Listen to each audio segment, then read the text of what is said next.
I think even down to 14 teams at some point. I think 16 maybe was the worst we had, but yeah, like I totally agree, and I think that's been one of the big improvements in going from a 40-team ALGS system to a 30-team ALGS system. I think it's definitely one of the improvements that I was interested in seeing happen, and I'm really glad that the team went through with that, because not only that, it just means we get higher quality games, and it means, I mean, look, you know, there's still Challenger Circuit and all that kind of stuff, right?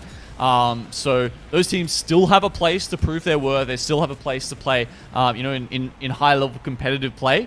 It just makes it that little bit harder if you want to get on the main stage, if you want to get here on the Long Shot broadcast. Look, it shouldn't be easy, I don't think, when you're at the top end of the competition to make it. So I'm all for it, and I like the fact that it gives us better quality lobbies on a more regular basis as well. I think that's a positive change. So Valiant, we talked about them a little bit at the start of the last round, getting contested for Command Center. That was by GQ. Strafing Flame was not too happy about that. He was obviously the player that had to get sent off on the gravity cannon.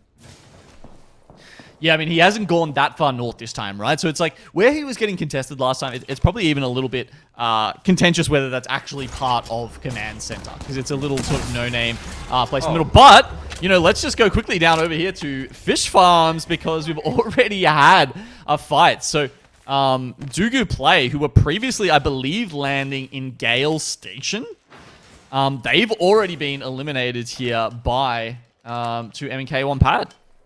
Yeah, I'm not sure why that's gone down so early. I mean, maybe there was a world where they thought 2MK1 Pad was still playing as a duo, and they thought, let's just hot drop them. But, I mean, you can see that as you're dropping. You can also see it in the lobby that they've got 3. So I don't know if I'd necessarily be on board with that as a talking point. Either way, that fight has gone the way that it has, and Dugu Play will not be very happy about it. So, it's what it is. Here's the next couple of circles that we're going to be looking for, and this is a big change up from the last couple that we've seen, which have been a little bit more central, a little bit more northeastern. This one actually pulling more toward the southeast, so those teams that drop in toward the Mill, Cenote, Barometer, they're all a little bit happier about how that has played out. And one of the teams that we actually highlighted that needs to kind of step up a little bit is Daewoo United, and you can see with Asia right there in toward the center of the zone. I mean, Day was kind of hanging around right where Asia is, where Raki is. You can see Bastion just toward the bottom end of that. So they're all sort of jostling for position right now. It's like Daewoo and Boogie Borders just sort of looking for positioning with Emmanuel, those 3 teams.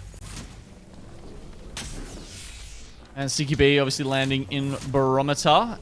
You can see they're on top of... oh, is it Valiant that's on top? No, Valiant's inside, I believe. Sorry, not Valiant. Who's this other team?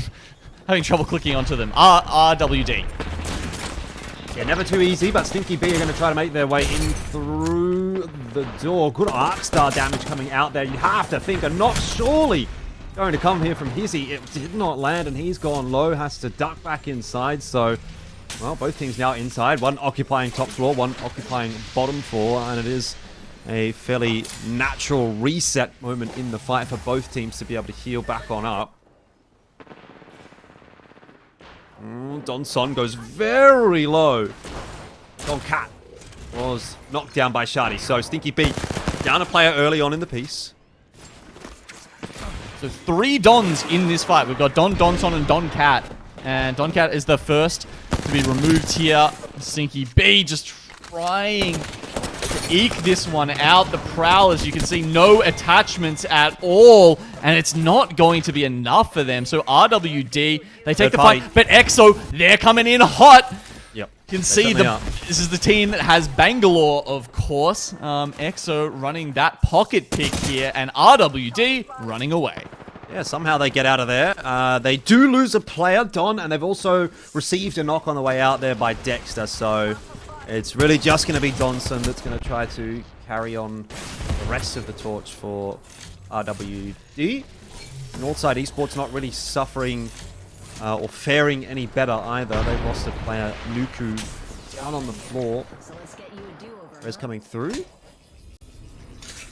Looks like they're going to be okay. I mean, they're fairly central in the zone, so these are probably more likely just some pot shots going out between them and other teams. Not necessarily committed fights.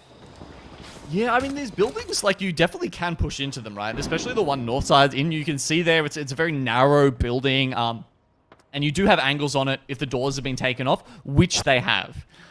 So at this point, north side, they kind of have to be a little bit careful, otherwise they're going to bleed out of their meds real soon. And I can tell you, you know, they don't have a huge amount.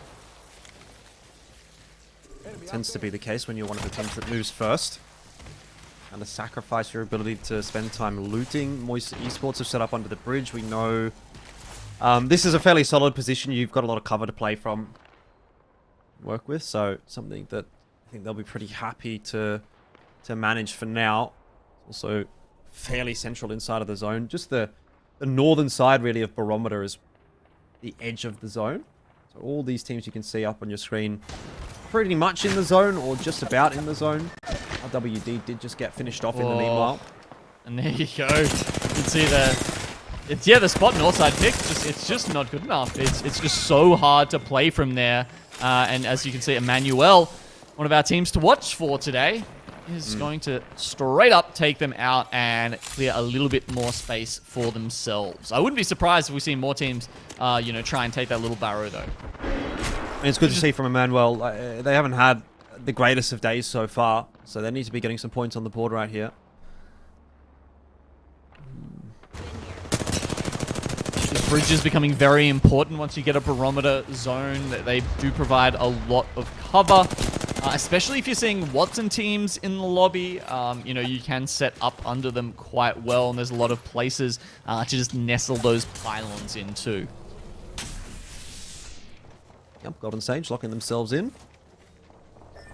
Extra loot for them in the back pocket as well. They look to be doing all right. All sets of purple armor. Decent resources in the back pocket as well. They've got a control of an orange right out there on the side of the map too. Need to be careful they don't lose anybody on this cross. Azu does go low. He's going to have to, again, pop a bat. But they're not really under too much immediate threat. Again, just pot shots at this stage of the game. We've had, I think, quite a bit of early engagements. And so you're probably going to see it slow down a little bit now. Most of the teams have made their rotation in, found themselves a position that they're pretty happy with. Truth is one on the outer edge. Free Agents as well. Valiant. And again, SRY, another team that's spending a lot of time in the zone. Taking their time on the rotates. Seems to be, I guess, their methodology. I suppose that's what you have to deal with when you're one of the teams that drops really far up toward the north. You can see they're at Thunderwatch only so far. I mean, it's still a long, long way to travel. But I think this is kind of part of their methodology or their game plan when the circle is like this. Yeah, just using a couple of the crafters if they can. Obviously, there is one at Thunderwatch this game. You know, that probably will get looted by MDY White, but they're happy to take some of those crafters and materials on the way in. As you can see, the zone is going to continue to shift south. So potentially Emmanuel in a really good spot here. Just the way that zone is pulling with a lot of the mountains to the north. Yeah, and the fact that it's touching down towards that southwestern corner as well does indicate to me that teams like Emmanuel and also Boogie Borders are going to be in a really good position. Nobody panic, but we got bandits out there.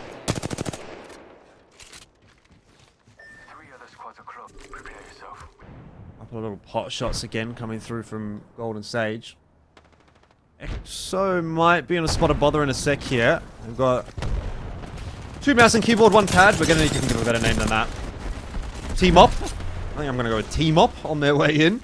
Because, well, Exo are going to have to push their way down the hill. And I think they don't really want to take this fight as much as their opponents do already. That first knock has gone the wrong way. If you're an Exo fan, it's just Sicky. 1 HP deleted from the game. And again, an early exit for Exo.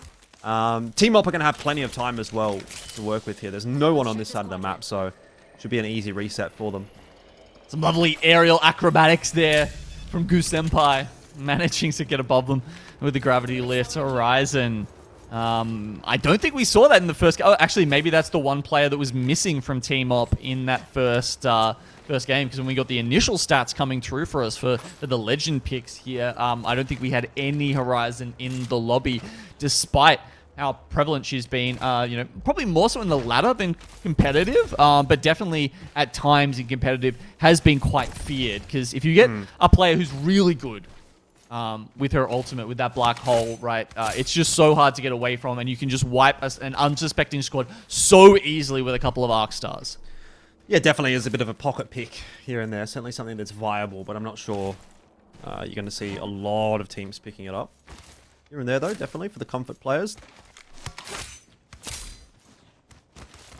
And not a whole lot to really touch on for Team Up. I mean, they are making a bit more of a rotation in past Antenna now and sort of coming into Jurassic Park side rather than working their way in through the Barometer side of it's going to be tough for them, right? As they move in here, they've got free agents ahead of them, and then there's another choke ahead of that where MDY are currently peering through the fence, just kind of like Team Up are on the other side here.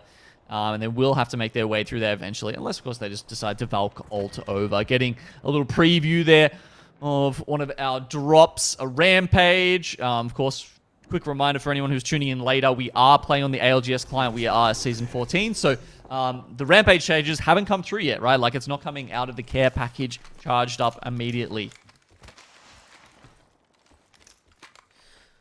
Still got to pop the hot dog in there. Something that takes a bit of getting used to, I think. But all these teams, I'm sure, well prepared. A lot of them have been busy in the off-season. I know I've been seeing a lot of streams popping off. Grinding. And hopefully coming in strong. I think a couple of them certainly have. I mean, Emmanuel, maybe not so much today.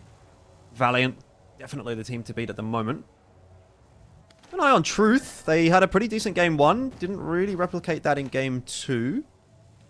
And I think they've got a pretty tough ask ahead of them here for game 3 as well. You can see where that circle goes. Truth are actually aware of it. They've got the next ring popped up. But they have a long distance to travel, a lot of open ground to cross, and they've also, which they're unaware of, got a team behind them. SRY is creeping their way around the cliff behind them. So just to the north of where Truth is right now, wrapping around the side of the cliff is SRY, and if Truth is not quick, there's going to be some shots in their back very, very shortly.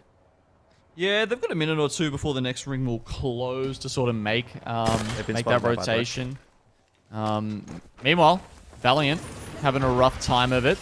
They would have found themselves at the edge of the circle, and free agent just pushing onto them now. It's only player K and Strafing Flame who are up, and they didn't even have time to resupply to get themselves back into that fight before free agents run completely over the top of them.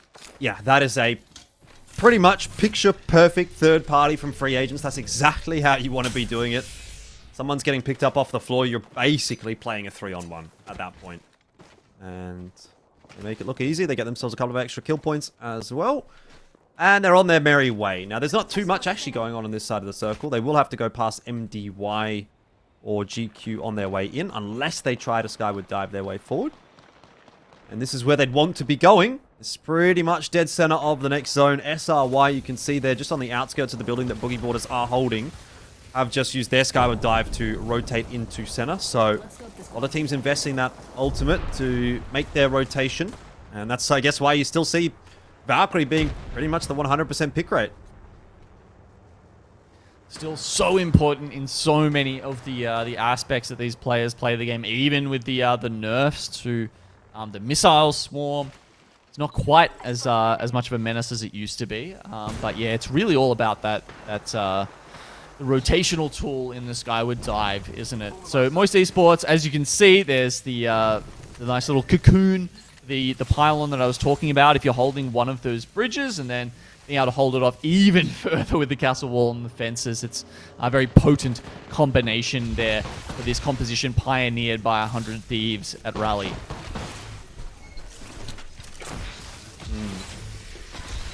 Keep getting the battering ram out. Door goes down. Do they really want to challenge for this building? Termagant feeling inside. a little bit awkward underneath. Su 2-tap though has gone down. Is that on the roof? Looks like he's going to drop back off, but the push is coming through. Bunny hop deleted by the car shots here from Miyu, who has gone one better. Found two, can't win the 1-on-3, which is basically what it ended up being. Oh my god. do manage to survive. Savior Heavier clutching that one out. And are you surprised? Are you out. surprised, Elfish? It's Savior with the clutch. This guy, every time he finds himself in a 1v1, he always gets it done. Wingman, Eva, doesn't matter what's in his hands, he always makes it work. A good position to be taking. But they're actually not inside of the next zone. It is going to be a nice little staging ground for the push across, but you can see they're just here on the left, right underneath that match 3 graphic. They've got a lot of open territory to cross. I wonder how they're going to decide to make the cross. Is it going to be with the Valkyrie ultimate? They do have that available to them. MDY White is another one of those teams that's going to also have to rotate their way in. Again, the Skyward Dive feels like a pretty good option at this point. I just don't think that the terrain that they're going to have to cross, where you're basically running through the water, is going to be particularly viable to run. You know, we've all had games that have ended down in this area of the map, and if you get stuck in the water and you start getting shot at, you know, short of a Gibraltar shield or a Newcastle shield, there's not much that's going to keep you alive. Yeah, and of course, Gibraltar has dropped to 0% in the picks, right? So MDY is Valkyrie, by the way. The Newcastle pick really, the Newcastle shield's the only option. But yeah, as you say, they are making the Skyward Dive right now. Are there going to be many spots for them to go? Probably not. There's the little barrow that we talked about before. That is still clear. They're landing on this fight. They're landing on this fight that we're watching right now. So this is now basically a 3-man fight that free agents have more or less landed themselves in. They've got the castle walls up, and MDY White have actually been turned upon. Truth Esports has been eliminated in that meanwhile, but MDY did lose Mingyu, and somehow free agents have just gone completely uncontested. They've kept their heads down, and it's their 2 opponents that have come off far worse. Man, Moist are going to be kicking themselves right now. They think they're in a fair, you know, straight up 3v3, and then a team just Valks on their heads. That's rough, but that's Apex. That is indeed, and I mean, look, it hasn't gone too well for MDY White either. They have pretty much been punished for their transgressions. Free agents do lose a player on that push, but there's no one else on this side of the zone, so I think they might just be able to get that res. Question is, are they going to get armor swaps and survive? That looks like it's not going to happen. Mexius is the last one up. Lahim now fully finished. Elkin did get to some safety behind this castle wall, so Mexius might be able to res him for at least the duo. They've got 48 seconds to work with. They've got plenty of time. They don't have the Skyward Dive available. I don't think they're going to have it either by the time this zone starts to push. So they're going to have a pretty tough run to make. Not to mention, Belkin's obviously going to have to heal himself back up too. So they're in trouble. Mobies are in crafters at the moment, so you never know. Maybe you know, one of the players picked those up. It's an option. 20 seconds left. You're probably getting too far to be able to even consider that now. So it might just have to go as a duo. In terms of where the ring is pulling, it's pretty much as I said, right, Elfish? It is going directly on top of Emmanuel. Those guys are going to have God Spot. Well, it's actually gone a little bit north, a little bit more north than most teams would have expected, and a lot of the water is actually inside of this next zone, so it's kind of unplayable territory, which has made things a little bit awkward for those teams that are still in barometer. They all have to collapse in on this one building, which you can see 2 teams Valve ulting right up on top. They were united right in the thick of things, all losing their shields. Alternator Pylon to try to help out, but there's just so many teams looking at them that it's going to be an absolute miracle if they get away with this one alive. It seems as though they've found themselves a brief moment of respite, and that's probably just because everyone is fighting everyone else. If you were to see the map right now, you would see how many Seer ultimates have gone down. I think there's 4 or 5 that are stacked on top of one another, and that's just how many teams are fighting for positioning. They were united, playing it smart, keeping their heads down, and relatively unscathed so far is a really positive sign. Yeah, it's almost like a perfect information game right now. There, as you said, 4 Seer ultimates at the same time. Emmanuel popping theirs defensively just to make sure that they know where they're coming from, where the threats are. They're underneath, they're on top. Frankly, they're everywhere, but at least they know. Yeah, I mean, it's just an absolute mess in that building. It's like ants scurrying around on top of one another. You can see from the overhead perspective, Boogie Borders are the team that's on the roof. And I'd say actually being on the roof is probably the best place to be. It's going to be really difficult to challenge. Yeah, they've just pinged Hermagerd. They're over the other side. They're kind of the only team that's not currently sitting in that little space. Even free agents, the duo there have started moving underneath because this, of course, the circle will close and will end up in that water pretty much in the middle of all of this. So if Hermagerd can just hold it down for a little bit over there to the right of your screen right now, they're going to be in a good spot. And hopefully everyone else is just focusing on everyone around them. But that's not necessarily how it always works out. Hermagerd have made that cross, and they have not lost a player in doing so just yet. I mean, I think we're getting to that point now where you'd really be wishing you had a Jibby, because once we get into this water fight, once teams have to push their way out of this building, I mean, the teams with Newcastle are going to have a bit of a benefit, aren't they? If you don't have a Newcastle here and instead you've got a Seer, you're not going to have any cover to play behind, and you're probably just going to get farmed. As soon as you drop off as well, you're jumping into Watson fences everywhere. They were in an engagement here, trying to deal with SRY, and that's gone quite comfortably, but still 5 squads alive. Remembering, Boogie Boarders up on the roof. They want to be keeping themselves as healthy as possible. I feel like these teams are going to be perma-stunned as soon as this ring starts closing any further, right? Because there's just Watson fences everywhere. You can see them getting popped. I'm not sure if... Oh, there we've got a Moby respawn beacon. It's probably not going to do anything just for a little bit of covers. You can see Chambers getting stunned up the top there. Hermagerd still playing from that right side. Boogie Boarders from the top. They were downed at one point, but they have got themselves back to full power, and now they are going to be looking down with disdain on the rest of the lobby. Yeah, Hermagerd, I think might be in the position to beat right now, because Emmanuel and Boogie Boarders are going to run into one another, and Hermagerd coming through for the third party. They've jumped up. This is the team coming in to pick up all the frags. Pricey has got himself one. Boogie Boarders, though, will fall, and now it's down to the final 3. Hermagerd looking very healthy, and they now are the kings of the hill. They've gone from absolutely nowhere. They were completely out of that engagement. They were the only team not inside of the building or around the building. Eventually, they cross the water, take that timing, pushing up and over the top, getting onto the walkway. Third party that fight. The other 2 teams have dropped off down into the bottom, and all of a sudden, they're the ones in control.